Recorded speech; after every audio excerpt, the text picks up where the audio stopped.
I did everything you shouldn't do if you want to survive Lethal Zone. But before we get to that, the mood around camp is low this morning. After the tragic demises of Laser and Loren, it's fair to say the team needs a pick-me-up. So Robert decides to go out and search for a war veteran sniper rifle. Although, is it worth searching this before I think it might be. You know what, there's probably building materials in there. And we do need building materials, probably. I do find a rucksack of building materials, as well as a water cooler and some black and white DVDs. Stay there, vehicle, I'll be right back. It's good to get your cardio in, you know what I mean? And after a quick unload, we head off once again. And I think I said previously that I'd used up all of my vehicles. Well, that's my bad, I completely forgot about the spaces out front. So I arrive at the farm to search for the sniper gear. Why the hell would a world-class sniper hide out in a barn? I suppose we'll find out. I search the barn, find 3 frags, 3 flashbangs, and a note from his missus. And she's basically whinging, saying that she really needs him. Jesus Christ, love, you're sharing him with the military, not a bloody swingers party. Get over yourself, man, he's trying to save the bloody world, like. Sorry, Felicia, I'm pretty sure Eagle Eye's dead. I don't find his sniper rifle, but what I do find is 6 bullets. I don't exactly know what that proves, but hey, 200 influence is 200 influence. Speaking of being influential, don't forget to like the video and subscribe, so YouTube will recommend you my content in the future. I then decide to visit the resting place of our former comrade. Don't take me the wrong way, the cult's not getting sentimental like, but before Laser took her final tumble, she stored all of her equipment in this pickup. Let me just clear out these knobheads first. And with those knobheads cleared, I transfer all the loot to the boot of my Vandito. Then we move on to the first thing you shouldn't do in Lethal Zone, get sentimental. Yes, I know I just said the cult's not getting sentimental. What can I say? I'm guessing Robert is bipolar or something. How is there so many zombies in there? There was none in there earlier. I start bashing the shit out of the zombs, but when I hear the undeniable noise of a screamer projectile vomiting, it's time to rethink your original plan. I manage to pop his face off, then strangers ask for my assistance over the radio. Oh yeah, don't worry love, we'll get you. 1 second, let me just deal with these. I finish off the downed zombie and roll away before the approaching horde can set me on fire. Robert, what a beast, man. But unfortunately, the cult has run out of caffeinated beverages, and the only thing I've got to refill in my stamina bar is a pack of fridge raiders. I might not be able to microdose on methamphetamine, but what I can do is burn everything alive. I will not rest until every single one of you are dead and buried. And that's probably my greatest weakness. I just fight and never know when the best time is to retreat. Oh, for Christ's sake, why do they just keep coming? Oh, no, not that guy. Not him. Anyone but him. I haven't got Gunslinger. Okay, maybe that's a lie. I know exactly when to retreat. When I haven't got Gunslinger and a feral decides to join the party. Hi, friend. Stay still. That's it. Good boy. Well, this is gonna have to be a flying visit, isn't it? All I wanted to do was to loot this playcart, and all it cost me was 3 mollies, 3 snacks, and a couple of rounds of 7.62. And after that flying visit, we hop in the van and move on. I try looting this unfinished house, but very quickly get overrun. Oh, for Christ's sake, they're literally everywhere! I've had enough of this world. Oh, God. Oh, for Christ's sake, where the frickin' hell did you come from? I was saving these, but now I want you all to gather in one little pile for me. Well, took out some of them. At that point, I decide it's best to leave. But I do lose my driver's side door in the process. Then we move on to the next thing you shouldn't do in Lethal Zone, help out strangers. I have ferals on me. Is that okay? Do you mind ferals? Personally, I'm not a big fan. Especially when I haven't got Gunslinger, and I've got the hand-to-eye coordination of a blind amputee. And that leads me on to the next thing you shouldn't do in Lethal Zone, dick about after dark. I will get it. Wait, hell, the problem is it's so dark in here. Why the hell? Oh, for Christ's sake. I've wasted all my explosives now. The feral tackles me to the ground, but I'm able to weave my way out of it. I then take refuge on top of the van. Don't worry, love. I'll be with you momentarily, okay? I promise. Although that is assuming this crowd of delinquents behaves themselves. I take out the annoying ass screamer and then the feral. I gotta keep Brianna alive. To do that, I gotta clear out the remaining zombies. So it's time to get to work. I jump down from the van and rush into the house to create a choke point. And that allows me to start thinning the hordes. But this house does have window access. See, this would be a fantastic time to have some frickin' Molotovs. I completely forgot I had frag grenades in the back of the van. Why did I not realise I had grenades? So it's time to save Brianna's life. So I frag her house to thin the horde. I then frag the horde that's chasing me before rushing around the back and making sure to close the door to at least slow them down a bit. I then use my final frag to free her from the crowd. Come on, love. Do you need to get out here?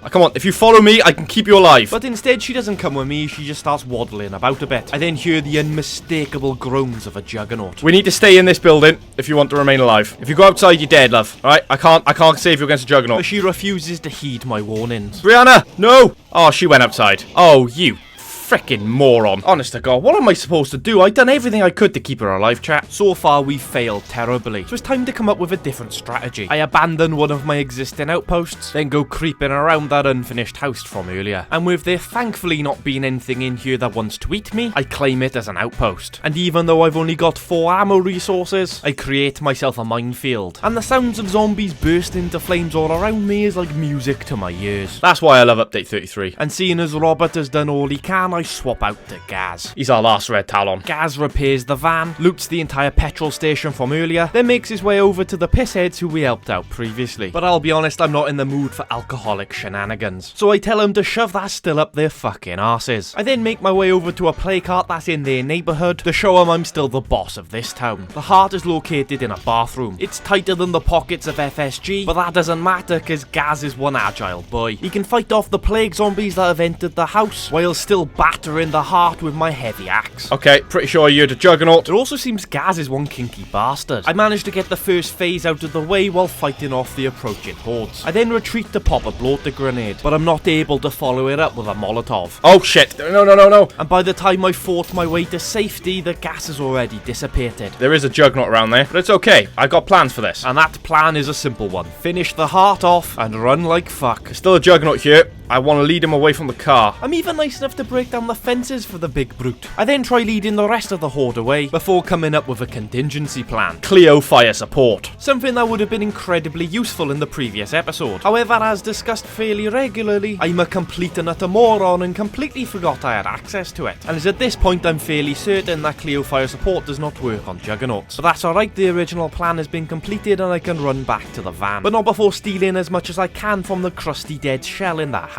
I then take off in the van, then drop off all of my loot in my landmine fortified outpost. I then sit there for 5 with my horn on, just to make sure I really get my money's worth from these landmines. I then clear the infestation that's popped up right next to the dead but still full of loot play cart. But while I'm pinching all of its goodies, a horde decides to interrupt me. What a bunch of rude pricks, you know? I'm forced to retreat after being bitten, then burn the chasing hordes to the ground. Then after very quickly dropping off the rucksack in the van, head back in to finish my looting. And that's when we hit our next thing we shouldn't do in Lethal Zone, become a greedy little bastard. Okay, no, not Gaz. I fight them off and make my escape. But at least I've learnt my lesson and I'm carrying multiple plague cures. But I refuse to be made a mug of. I get back inside and grab the painkillers. And at that point the horde has caught up to me, and I know there's a bloater out there, so things are about to get very hot. But admittedly, with hindsight, that probably wasn't a brilliant idea. But now I'm out of molly, so we need to go. I then go back to my safe space to unload. And after refueling the essentials, I do the thing I said you shouldn't do earlier, helping strangers. Right, there is a bloater right here. So let me just pop him quickly. Samuel has been hiding out in this library and he needs assistance tracking down his daughter. They got separated while escaping a refugee camp, and call me soft all you like, but I'd really like to reunite them. I'm happy to do a good deed, but you know, you're gonna have to listen to every word that I say. Welcome to the cult. Usually with this mission, the kid is dead on arrival, but I refuse to let it happen this time. But when we arrive at the house, you can hear her screams coming from the inside. I hit the door harder than midlife depression, then tried to clear the house with a firebomb. Oh shit! Oh god.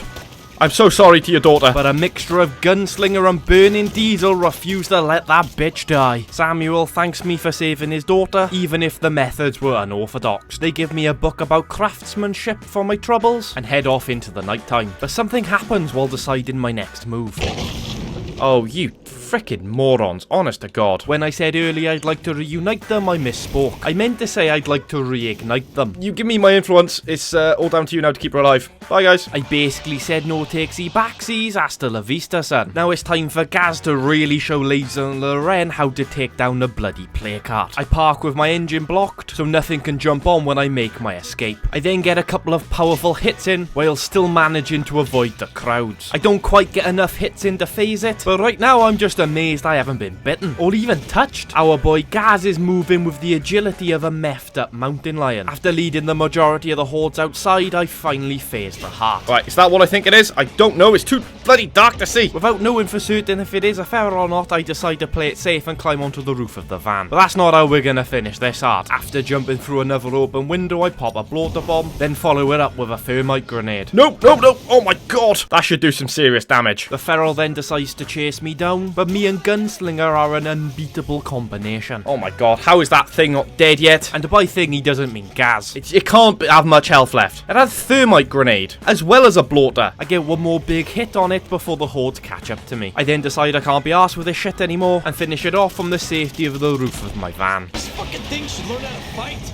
Damn straight they should. Actually, no, they shouldn't. Let's not do that. What are you doing, you nutter? And technically, the smart thing to do right now is just to run. But I'm a greedy little bastard, so instead lure the hordes away so I can creep back inside like a Santa Claus that's on a very different type of list. I fill my pockets with its loot, then get the hell out of Dodge. Then the next thing you shouldn't do in Lethal Zone, give in precious medical supplies to bloody strangers. And wherever I go, I always seem to bring large crowds with me. Honestly, it's like I'm a rap star, but I didn't have to pay any of these guys to come and hang out with me. I give Johnny the medical supplies, then steal everything from the shed around the back. I'm calling finders keepers. It's not my fault they didn't think to search the local area. And after that, I can safely drive home. And to be honest, I think it's fair to say that was actually quite a successful night. Although when I get home, I do have to fight everybody's favourite smackhead. That's what happens when you use guns in Lethal Zone. Honestly, at this point, I think I should get that phrase tattooed on my ass. Don't you know I'm the zombie slaying John Wick? Anyway, I transfer all of my goodies, but this shit isn't over yet. There's a juggernaut. He's encroaching on our territory. And in Lethal Zone, it's almost always more beneficial to run away from juggernauts. Unless you just happen to have some experimental drugs, where basically some chemist blended Adderall and zombie guts. I think it's time to get some revenge. Oh fuck. But hey, don't panic, that's what we got plague cures for. Damn, that's a lot of medication. Z-adrenaline pills basically give me infinite stamina for a couple of minutes, so I can infinitely dodge in without worry. Oh shit. I've also got some soda can bombs, as well as a prepper's AK, but my main weapon is my agility. A powerhouse swing to the gut does decent damage, and as I dodge his counter-attack, I lob a soda can bomb. But that's about as effective as popping Plan P while in labour. Oh my god, I just double tapped RB too many times. I've taken another plague cure. I might be a moron. This epic battle goes on for hours. We trade blows like we're at a swingers party. Then in typical anticlimactic fashion, while I take out a nearby screamer, my community kill the juggernaut off screen. But there's one final thing we need to do before we can end this video. The pissheads have accepted that their quest to build a still is hopeless, and have asked if we'd be willing to take them in. And seeing as we've had a fair few positions open up recently, it's probably a fairly good idea. Jesus Christ, at this point our recruitment strategy is either alcoholic or red talon. If anyone knows how I can get an alcoholic red talon, that would really top off this community.